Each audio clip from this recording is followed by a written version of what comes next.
Hello, everyone.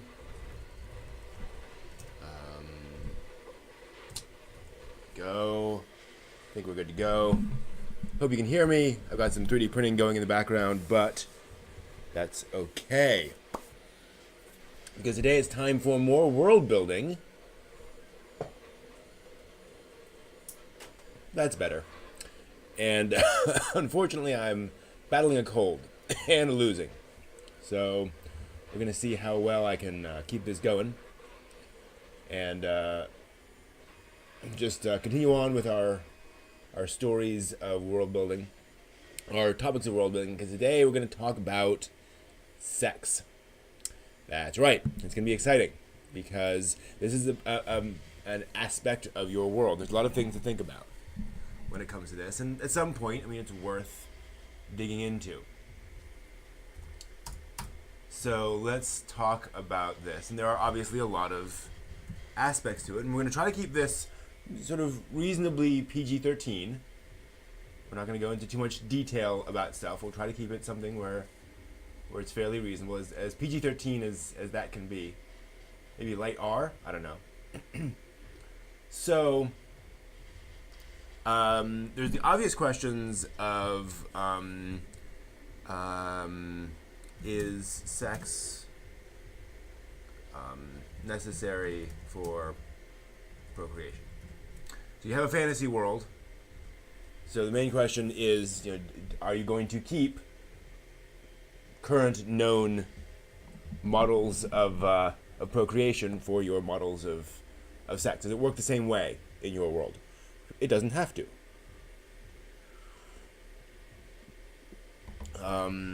And we can also say, is anything about procreation different? Am I spelling that right? I think so. In other words, for example, risk of pregnancy. Is that higher or lower in your world? Are other aspects of the sexual act more or less likely to make you pregnant, etc.? And then, similarly, is pregnancy effective? All right, so these are kind of the mechanical sort of nuts and bolts, if you will, around sex and sex's function in your world. Does it work the same? We'll assume it does, again, kind of for simplicity's sake. And then let's move on to sex is also a pleasurable act. How is that pleasure viewed by society? One of the difficult things about sex is that it is a physical pleasure, and thus it is something that can be done to excess, right? You'd have lust is a form of gluttony, or is similar to gluttony, and there's certainly sex addiction, things along those lines. So while sex is not necessarily in and of itself bad by any stretch of the imagination, because it is also pleasurable, that can lead to consequences, social consequences and personal consequences. So the question is how society kind of ranks that, the seeking of that pleasure. Excuse me. Also importantly, let's actually put this in the middle here. How does sex relate to how does sex and pregnancy relate to children? Is having sex an expected prerequisite to settling down with a partner? In other words, because this act often results in pregnancy, or can result in pregnancy,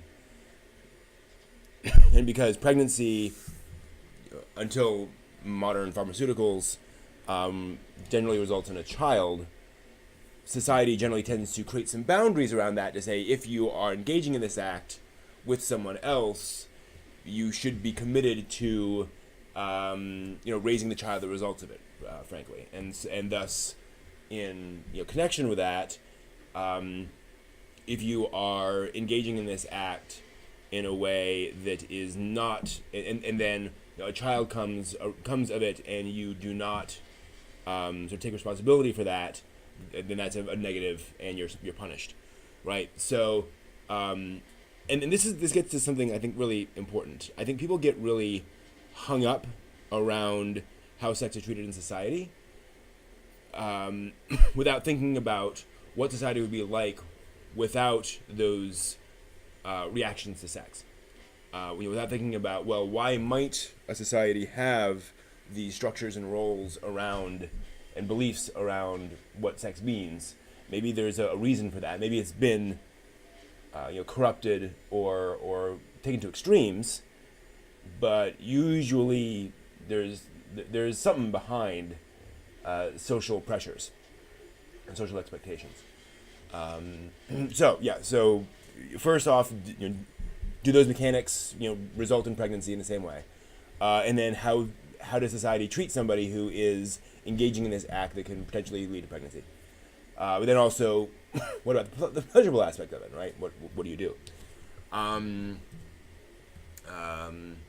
And this is often something that is, I want to say, debated within a society, where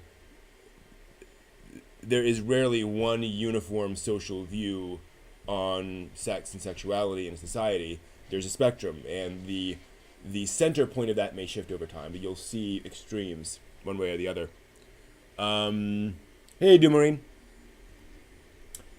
So you got to think about all that stuff. And then there are, of course, taboos.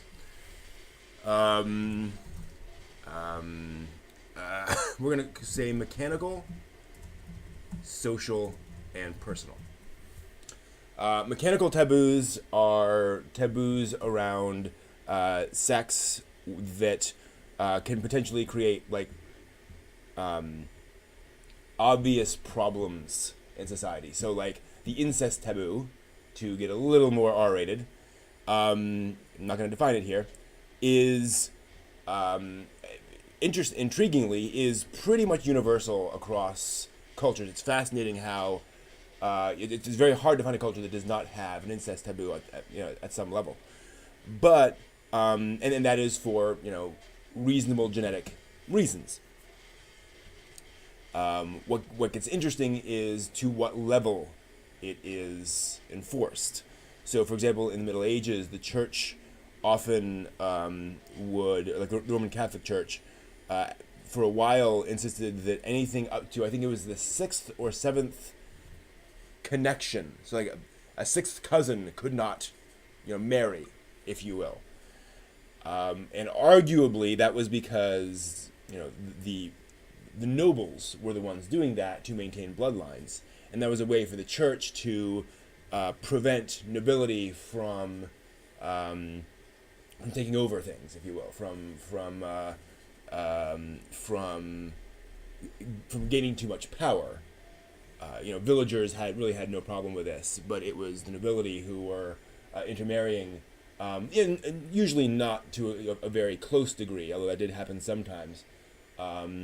But that sort of 5th, 6th generation was more to say, it was more to make it hard for nobles to marry, and thus to kind of control the nobility.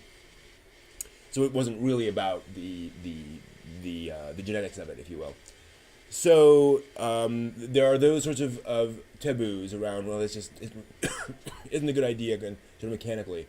And then also just kind of social taboos around what you would or wouldn't do, and their impact on society. So, certain sexual acts are going to be censored in public, or are going to be, and not just doing them in public, but talking about them in public, or referencing them, or even debating them in public would just mean not a thing you do. So those those things are kind of worth thinking through about how society views certain elements of sexuality. And then there are personal taboos, lines you would not cross, which often tie into obviously these taboos as well, and also importantly social, personal, and group. Group, e.g., monks and nuns. Right. So you have certain groups who have their own personal sexual taboos that they do not apply to other people, but those within that group are expected to comply with. So that's certainly a reasonable thing. Again, a thing to think about. This is very important when you are establishing your how your different groups and orders behave and how they are structured. So, for example, in Frank Herbert's Dune, the Bene Gesserit are very careful in manipulating bloodlines. They are trying to produce certain people, a very specific person indeed. Which thus means that they very carefully control, who they have sex with and who they get pregnant with. That is not a thing that you just casually do. But they don't expect other people to behave that way. They have this specific goal they're trying to achieve. So that's quite reasonable. Hey, Mike. Clothing for protection. Clothing is also something you got to worry about for protection, right? Like. You're going out into the Sahara, out in a sandstorm. You better not be naked. Polygamy versus monogamy under this section. That's certainly an element of these things, of kind of the social aspect of it. In fact, let's put in a thing around social structures around sex. What makes a family? Who can engage with each other? Right. So all those aspects of each individual's responsibility in relates to this act, if you will. Although I would say polygamy versus monogamy is more about child raising, more about parenting. It's more about the family structure than it is about sex, right? Related, but not necessarily core to this. So you have those. In fact, let's move group up to here because it's a little larger in scale. And then again, you'll have taboos. People will have certain personal vows of chastity and things along those lines that they are doing for their own reasons, and they may believe that other people should follow those in certain circumstances, whatever. But they're not necessarily going out there saying everyone should do what I do all the time. And in all circumstances, that's another important thing, is that a lot of these things are circumstantial, right? You can have sex with your spouse, but not with other people. You can do that at home, but not in public. So all of the various issues of this. And why can't you do it in public? Arguably because that can create a breakdown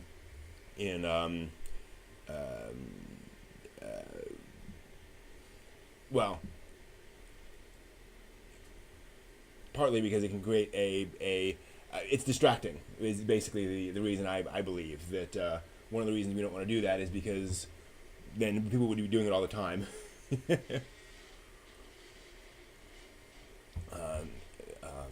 But other aspects to it too. I mean, and again, we're world building. We can decide where we want to go with all this, and how where we want to go. We got to think through those consequences. So, in Ringworld, the Ringworld series, for example, Niven brought around the idea of there is safe interspecies sex, and that it is used as kind of a hello, if you will, where if two species come together, they kind of have, for lack of a better term, group sex, as a way of kind of breaking the ice, and then they go on with whatever their business is. And the problem with that is, it's like, well, that's not a very efficient method of negotiation. Things go awfully slowly as a result of that. And it's not that negotiations are always fast in the real world, or always have been, but it just seems a little silly, right? It seems a little ridiculous that would become a normal thing to do. So you might want a world where everyone's running around able to have sex with anyone they want, but practically speaking, that would create some interesting consequences. You also have the important point, which I'll bring up here, and this is a delicate point.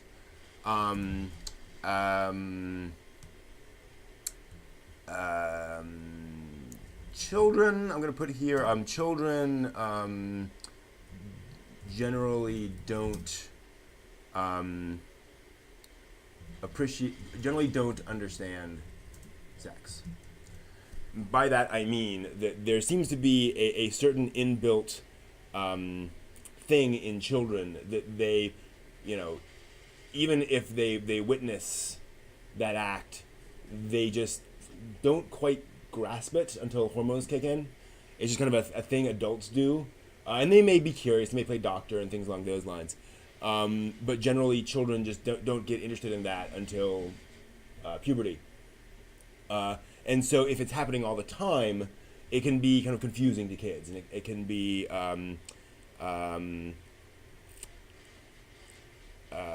it can be problematic when kids are around. And there's a good amount of studies about this, that children need to be introduced to this topic gradually, so they're not overwhelmed by it or confused by this thing. And let's be honest, it can look pretty weird. So you don't want kids getting the wrong impression about it. And obviously there are plenty of cultures where kids witness this kind of thing, but it tends to not. Lots of exposure to this is not necessarily good for children and their mental makeup. So discretion is a good idea there. So that's again one of the things, is that if the society you're building has more public acceptance of sexual activities, if there are certain activities that you can do in more public situations, how are kids taught that? How's that explained to children? Is it just a thing that they witness and then, okay, whatever? That's kind of an important thing. People generally don't think about children in societies, but they are where all of your characters came from. They were all children at one point. So again, thinking through those things, people often make this mistake where they'll create a world and they say, oh, we're all repressed, let's just get rid of all that. And it's like, well, but what would it be like growing up in that society? What would that teach you? If you're seeing this particular thing, even if it's very vanilla, there are consequences to that, and then that can then snowball, right? If one generation sees that as okay, what will the next generation think? So you got to think through all that kind of stuff. Exactly, Brave New World. Brave New World. In that novel, children are very deliberately sexualized. They are encouraged to engage in sex games, so as to desensitize to them, to make sex be just a thing that you do very casually, and so it's not, it doesn't matter, if you will. It is just a fun thing. Because one of the messages of that book is that sex shouldn't be entirely casual. It should be a special act. And so, not that, read the book, but exactly, what you expose people to changes them. So just think about that a little bit. And sometimes that can be an out, but in terms of, you say, well, children just kind of aren't exposed to this stuff, whatever. But again, just kind of worth thinking through.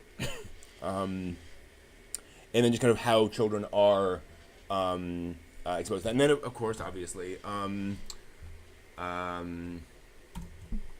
puberty versus hormones versus pregnancy versus safe pregnancy.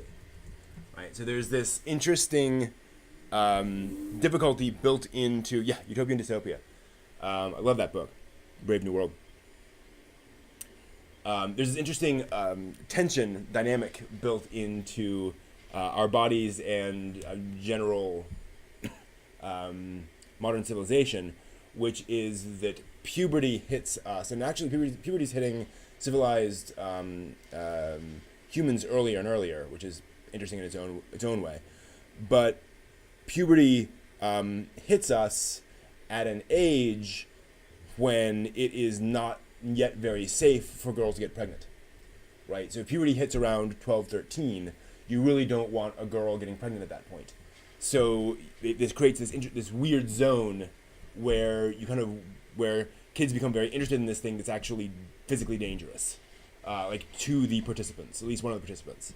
So that's a thing to think about and debate. And it's one of the reasons why we have this kind of gradual introduction of things, and why we tend to keep a as tight a lid as possible on this, because when all those hormones flood in during your teenage years, if we didn't have those more strict boundaries around, when teenagers can get together and things, let's be honest, they would be, boinking till the cows came home. So, that's something you got to be careful of. And again, especially if you're building like a fantasy society where generally you don't have effective contraception, you'll have certain attempts at contraception. And of course, in your world, you may have perfect contraception. But in medieval Europe, you had various things you could use, but it certainly was by no means foolproof. So, as a result, and this is something that I think a lot of people don't know, in the Middle Ages, while, for example, the marriageable age and the age of consent was quite low, practically speaking, it was very rare for girls to get pregnant until their late teen years. Even if people did get married in their early teen years, and they weren't always, sometimes. I would say often, but certainly not, all the time. They would generally wait, until the girl became sort of, late teen, early 20s before they would actually have sex, because everyone realized let us not rush that. That is a bad thing to push, so to speak. So that's a thing to kind of think about in your society of how do hormones and the onset of puberty, which aren't necessarily the same thing, how do those relate with how your society treats sex? Do you want a society where teenagers are allowed to be much more morally loose than they generally are here? It's an interesting question. And then, of course, you get into other things around how libido works over time, but that's kind of outside of our scope. So, again, these are all things to kind of think about regarding sex in your society. So let's think about our settings. We have our Bronze Age verdant world with minimal magic and migrant people in caravans, also dealing, who kind of go from farm to farm. Fatalistic society, people tend to have large families with children tending to work in there. So taboos, don't bring up the gods and kinds of conversation, we'll probably add some taboos around sex. And indeed, I'm going to change clothing a little bit. I was asking about this on the Worldbuilding forum. The Worldbuilding Stack Exchange, around what kind of clothing people would expect in a verdant world. And they said probably not much. Even if you have virulent plant life and fairly nasty animals, you actually would want to have dexterity to be able to run away from them more than you would want armor necessarily. So you wouldn't necessarily have a lot of clothing, especially in kind of a hothouse world, or at least a garden world. It's going to be very comfortable, and it's going to be fairly humid. Why would you wear a lot of clothing? So it's not going to be nudity or anything, but I'm probably going to cut down on this quite significantly in terms of the level of clothing they're wearing.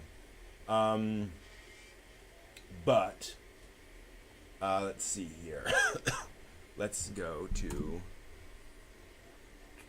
attitudes towards sex. So here's the thing. You got caravans, right? You got these caravan wagons the people are living in. It's pretty hard to hide the sexual act in a caravan, right? When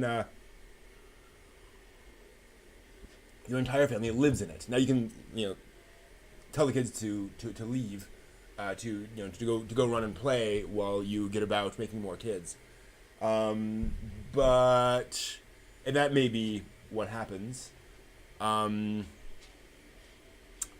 So either it's going to be a fairly private thing. It could also be something that you don't do in a caravan, that you kind of go off and you do somewhere else. That kind of makes sense. That this is something that is done kind of privately between people.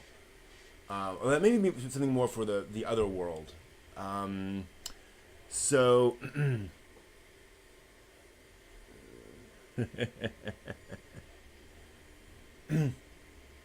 so I'm thinking sex will be.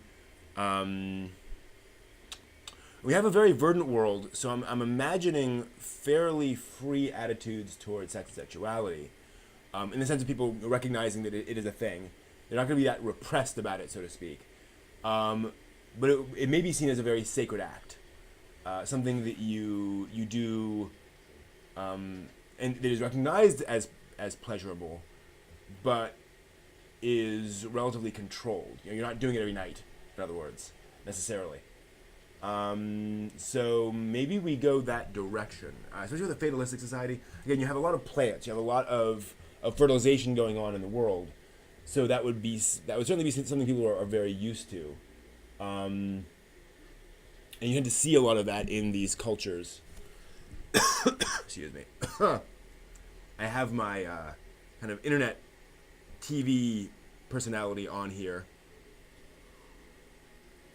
which means I'm upbeat and talking, but inside I'm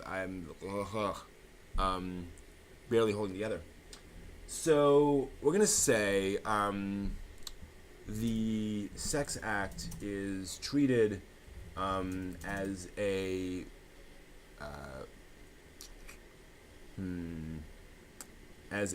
special thing, a special event tied to procreation. It's generally children aren't allowed to see it. Actually, we're going to say children aren't allowed to see it. Nobody's allowed to see it. Well, interesting. Would you have the concept of cross-fertilization? Would you have, would letting other adults see it necessarily be a problem? Again, it's weird and creepy for us. But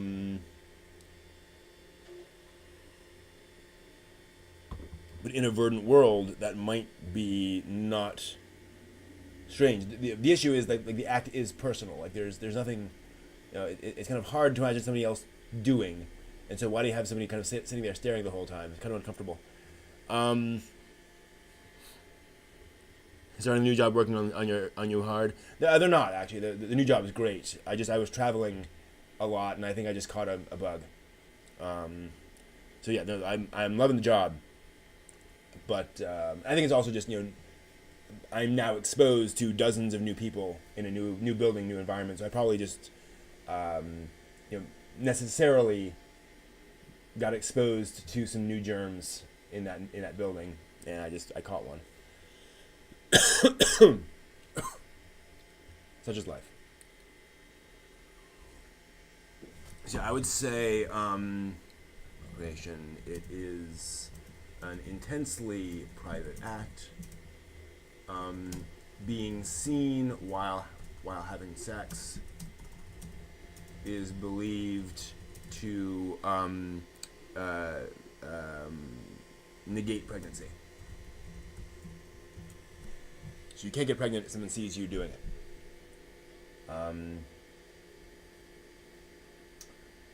Yeah, I kind of like that idea.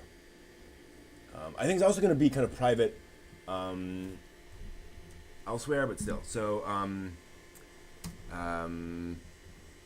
adults generally have sex in their caravan wagon after sending other family members out. Let's see here. Non-procreative sex is accepted but not encouraged. What about contraception? We'll get to contraception. That's a good question. But not actively encouraged by society. In other words, it's kind of a way of letting some steam off, but it's not something you should be doing frequently. What else do we have?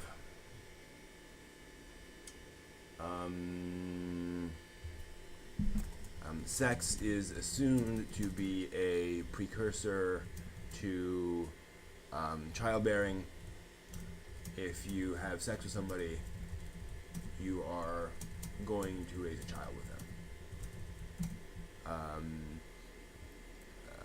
Casual sex is a serious taboo if you're found out.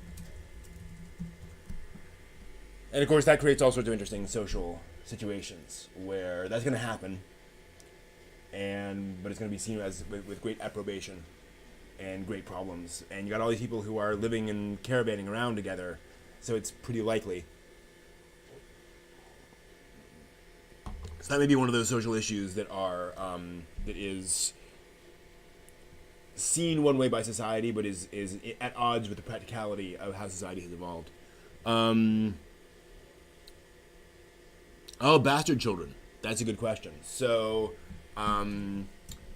children born out of wedlock, perhaps those are the rangers.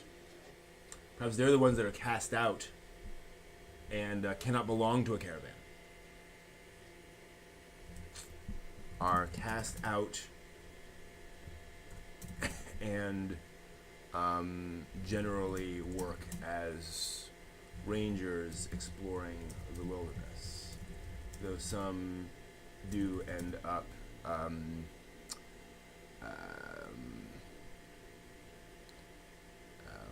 entering another caravan through Brady's, something along those lines. You can prove yourself to another caravan and be integrated therewith, but not that common.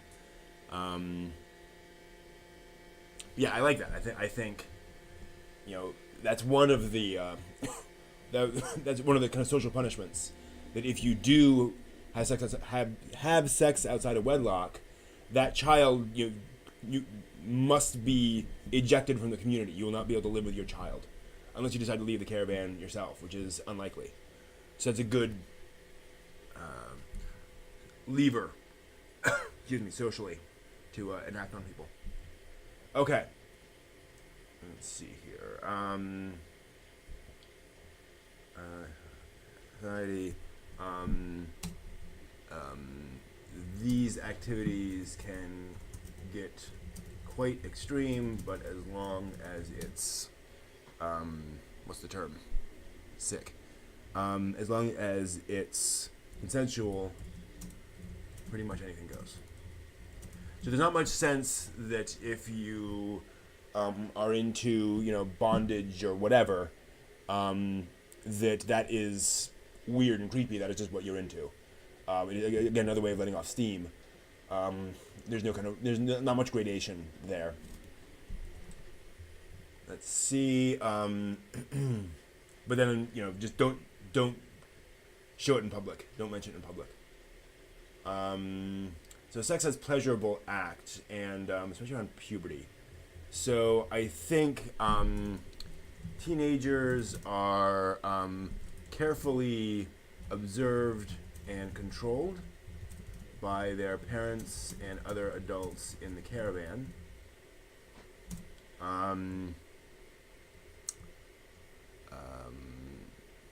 teenagers are taught not to engage sexually until they are committed, until some form of marriage ceremony. So I think we're going to have a strict, no sex before marriage society here. Again, I think it makes sense for this very sacred activity, and it will not necessarily work, but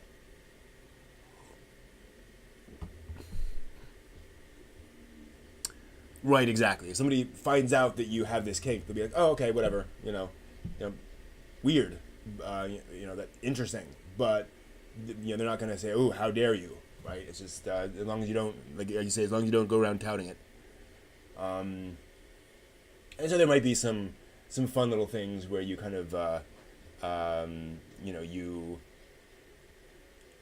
you have certain like jewelry that implies certain things about your sexual life. There would be certain subtle messaging about things that kind of evolve over time. And again, if you're writing a book where that was important, that'd be interesting to kind of write up things about,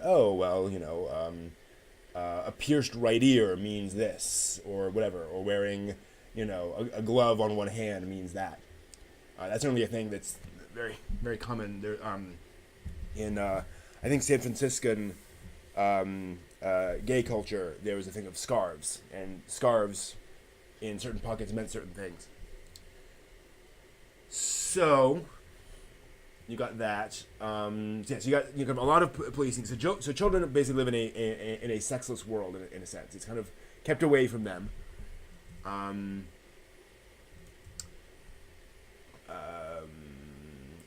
Sex is a pleasurable act. Again, I think it kind of is tied in with the idea that you blow off steam as adults. You just kind of keep it quiet, keep it uncommon, and that's fine.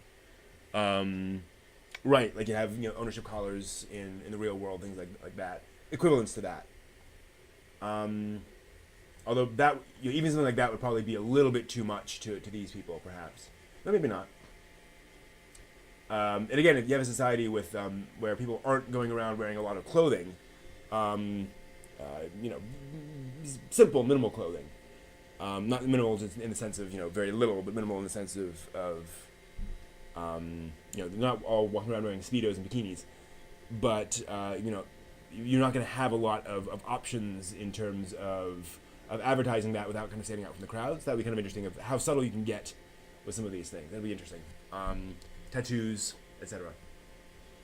You might have a lot of tattoos in this world because again, if you're showing a fair amount of skin, then you naturally end up doing things like tattooing, dyeing the skin, piercings, etc.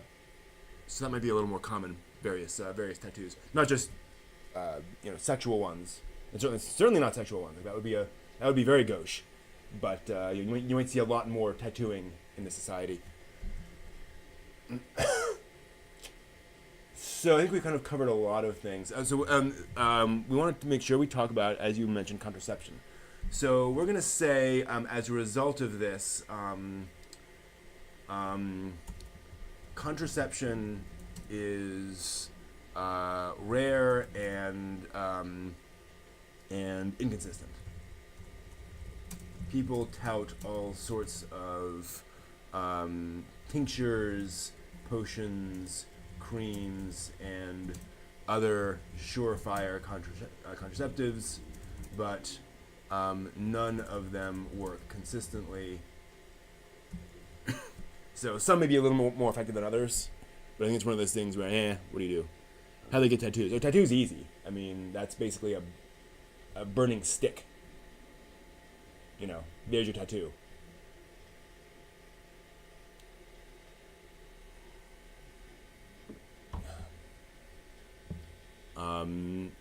Unless you mean what would be the social structure around getting a tattoo? Like, would there be processes? Would you get a certain tattoo when you become of age? Things like that. You could certainly do that and think about that. That'd be kind of interesting. I actually like that idea. Let's say just add a section for tattoos. Actually, we'll do it under clothing. People wear moderate to minimal amounts of clothing.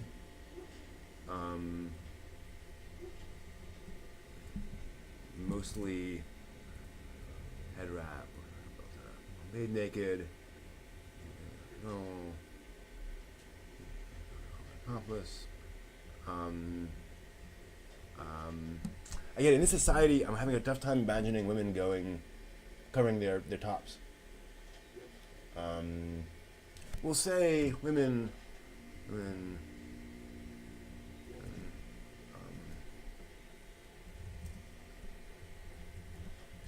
often do by cover. So we're just gonna say that's, some do, some don't. It kind of varies from caravan to caravan. Clothing but covers. We're gonna say covers the groin and some of the chest. Short tunics, skirts, kilts, etc. Hunters. Hat or head covering. Usually goes barefoot-headed. Why add more head coverings? Tattoos are very common, and tattoos are added at various stages of a person's life.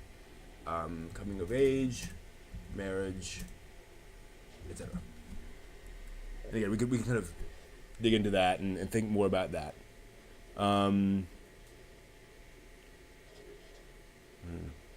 Yeah, totally. Yeah, there are lots of different aspects of that tattoos, and you can also do more or less. You also do like just ink tattoos where they can wash off. So not tattoos, but sort of painting the skin in various ways that will last, for a season, but not necessarily forever. So maybe during the hunting season, you kind of paint your face, and that's going to kind of last for a couple of months. That kind of stuff.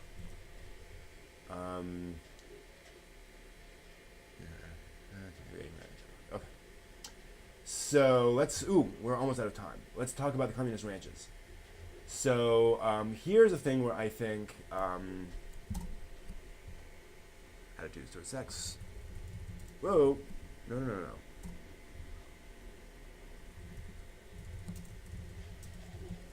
Sex happens outside the ranch. Couples go out for walks to have sex in remote spots near the edges of the ranch.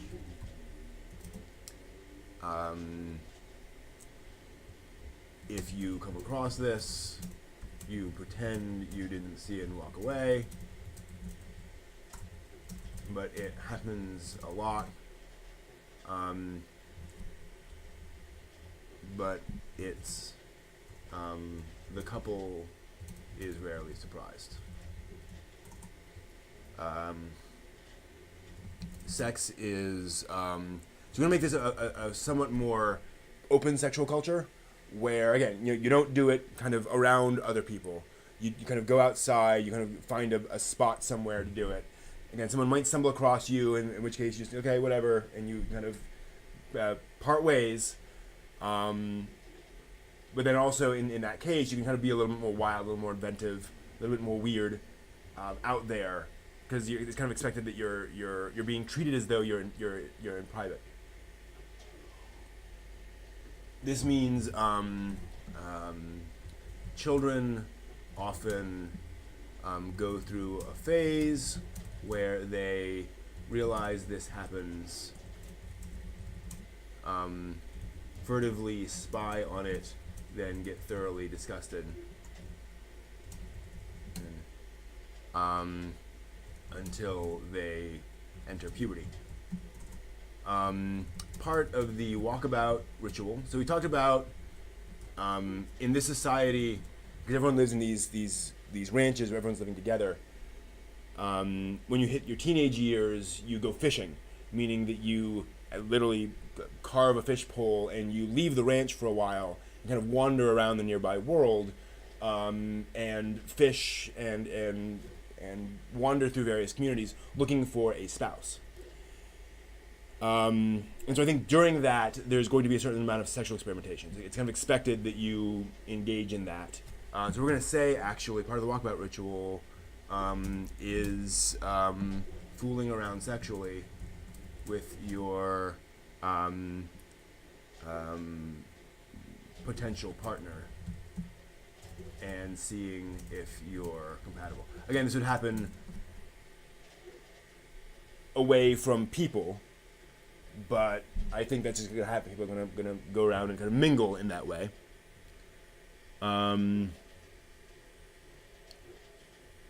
Traditional Polynesian tattoos, yeah.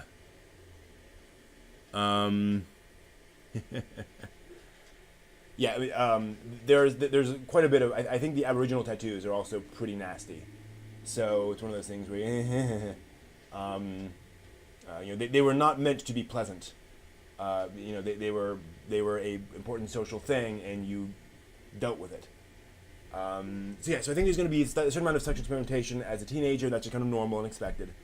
And we also talked about how the priesthood also has a lot of kids. They kind of have this fertility thing tied into them, and fertility is good, and fertility is something that